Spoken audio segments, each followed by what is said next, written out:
नमस्कार, मैं हूं जैनिश मिसी और आपका स्वागत है पब्लिक एशिया न्यूज में।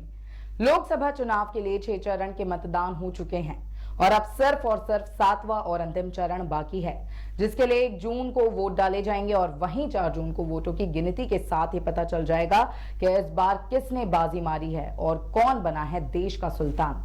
आपको बता दें कि इस बार के चुनाव प्रचार में वैसे तो सत्ताधारी बीजेपी और विपक्ष ने कई मुद्दों को उठाया है, मगर जिस बात की शायद सबसे ज्यादा चर्चा हुई है वो है भारतीय संविधान और आरक्षण।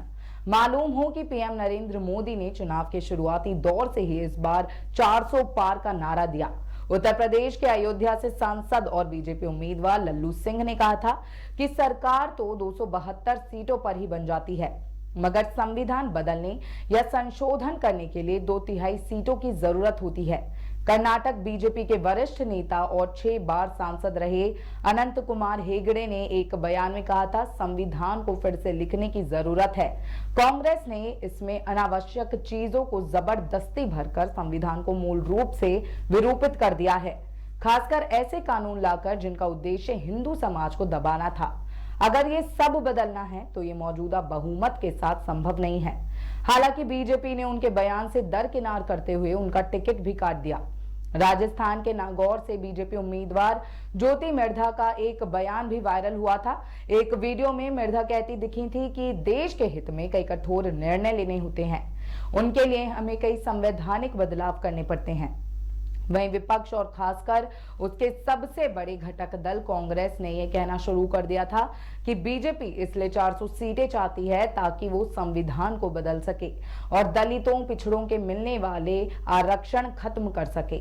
बीजेपी के इन्हीं नेताओं के बयान को आधार बनाकर कांग्रेस नेता राहुल गांधी, राजद नेता लालू प्रसाद और तेजस्वी यादव, शिवसेना उद्धव गुट के उद्धव ठाकरे समेत विपक्ष के लगभग मान लीजिए हर नेता कहने लगे कि अगर मोदी तीसरी बार प्रधानमंत्री बनते हैं तो संविधान और आरक्षण दोनों खतरे में पड़ जाएंगे। विपक्ष का ये नारा पूरे प्रचार में छाया रहा। वहीं आपको बता दें कि SC/ST का आरक्षण आखिर किस प्रकार और कितना होता है, तो केंद्र सरकार के अंतर्गत आने वाले शिक्षण संस्थानों और नौकरियों में दलितों के लगभग 15%, ST के लगभग 7.5% और पिछड़ों के 27% को आरक्षण मिलता है।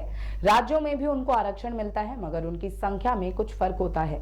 इसके अलावा अनुसूचित जाति यानी SC और अनुसूचित जनजाति यानी ST के लोगों के लिए संसद और विधानसभाओं में सीटें भी आरक्षित होती हैं। संसद के कुल 545 सीटों में से 2 सीटें एंग्लो इंडियन लोगों के लिए आरक्षित होती हैं, जिनका नामांकन राष्ट्रपति करते हैं। बाकी 543 सीटों के लिए चुनाव होते हैं। इन 543 सीटों में से 84 सीटें अनुसूचित जातियों और 47 सीटें अनुसूचित जनजातियों के लिए आरक्षित होती हैं।